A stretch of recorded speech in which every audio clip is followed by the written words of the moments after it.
Japan has always been a notoriously difficult market to crack for foreign companies. It is home to some of the largest consumer electronics brands in the world like Sony, Hitachi, Fujitsu, Panasonic, and the list goes on. The people of Japan always had a habit to choose their local brands over foreign competition, which makes establishing a foothold a very tall order. Same happens in the mobile market of Japan, where brands like Samsung, Huawei have always fallen behind native brands like Sony and Sharp in Japan. But there's also one brand which is grabbing the mind-boggling 65.63% market share, followed by the native company Sony with 10.92% and Samsung by 5.86%. It is none other than Apple. The world's largest tech company, Apple, which is alone enjoying all the Japanese attention where rest are still struggling to stay in the market. And it's not only happening in the phone market. The company is also beating all Japanese and other well-known tech companies in every space of the Japanese tech market. Here, the iPads are getting more than 67% share, where Huawei and an unknown company is catching by 10%. And the native brand Sony hardly have 1.2%.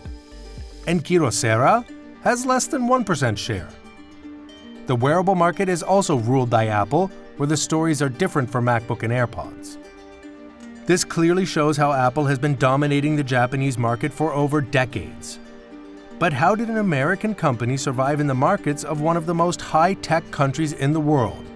Let's get to know.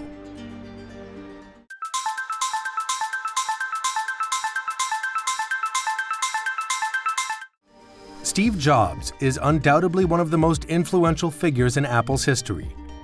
His name is synonymous with Apple's biggest successes like the iPod and the iPhone.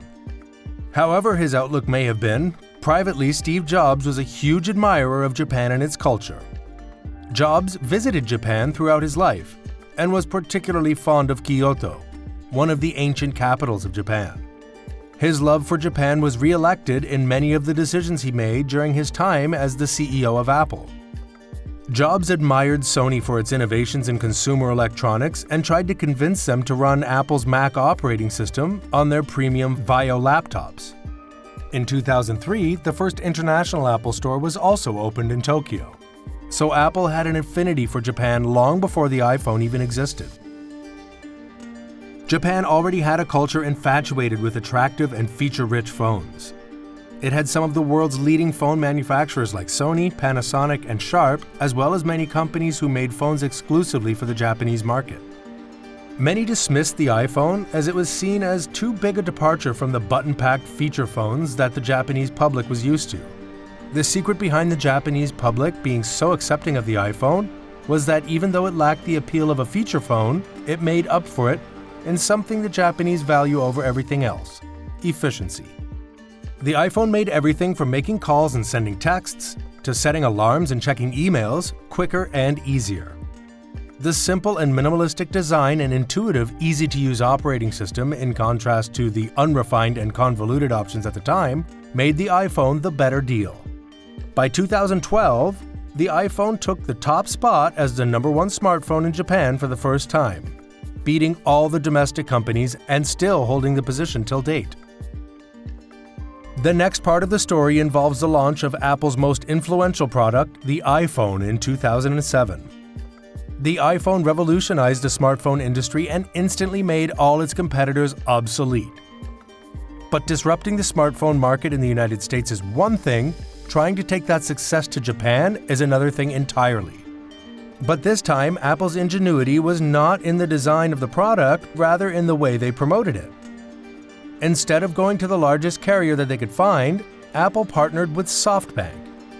SoftBank at the time was the smallest of the 3 major telecom carriers in Japan. So they pounced at the opportunity and offered the iPhone with outrageous promotions, even offering it for free with a 2-year contract. This meant the technologically superior iPhone was now cheaper than the clunkier competition. The iPhone became a runaway success in Japan, and the competition never managed to catch up. Apple's prime directive as a tech company has always been to look into the future and anticipate what the consumers will want tomorrow and provide it today. Historically, this approach has always helped Apple to stay on top of its competition. And these innovations have also secured its position in the Japanese market. One such innovation is Apple Pay. It's Apple's vision of the future for contactless payment and a move to make cash and credit cards redundant. All transactions can be done securely and flawlessly through your phone. But this technology is nothing new for Japan, because they're the ones who invented NFC after all. The Japanese have been making contactless payments since 2004 when Sony implemented their super-fast Felica standard for RFID smart cards. This technology was adopted by JR East, one of Japan's largest railway companies, for their prepaid travel cards, Suica. These cards became immensely popular as they saved time and could also be used at vending machines, restaurants, coffee shops, and departmental stores. According to JR East, as of 2020, there have been over 86 million Suica cards issued and over 250 million transactions made every month. Apple introduced Suica support for Apple Pay in all its compatible devices in October 2016. This move meant Apple had now integrated the most popular cashless payment infrastructure in Japan directly into its ecosystem. Not only that, Apple went the extra mile and added the super-fast global Felica compatibility to its devices in 2017 with the launch of the iPhone 8 and iPhone X lineup. The addition of these market-specific features meant the popularity of the iPhone shot even higher in Japan. In the last quarter of 2020, Apple shipped 6.015 million iPhones to Japan, which made up 52.6% of all smartphone sales made. While Japan phone companies are already lagging behind for their feature-infused button phones, in 2011, another well-known brand, Samsung, entered in Japan with their Galaxy S. By far, Samsung has always been neck-and-neck competition for Apple, and in the Japanese market they also tried to grab the market share. But due to Samsung's emoji war, the company just got boycotted from Japan. It's about 2016 when Samsung had removed all Japan-specific emojis from their system, and no reason was clarified by the company about this issue. Even before removing the emojis, the cross-flag emoji on Samsung phones were representing Korean flags, where other companies were using the Japan flags. However, this act of removing Japanese emojis backfired for Samsung and shares fell drastically in the Japanese market. So Samsung rebranded its smartphones and other devices to Galaxy. Even they rebranded all their retail locations in Japan as Galaxy Store, which indirectly increased the Apple share on the Japan market. Along with that, the Japanese companies like Sony and Panasonic tried to enter the smartphone market with multi-touch facilities. But it was too late for those companies to compete with Apple, and still they are not able to grab that place. Apple's success story in Japan is unprecedented and undisputed. It is a testament to the company's commitment to crafting the best possible experience for its users and its out-of-the-box thinking when it comes to market strategy.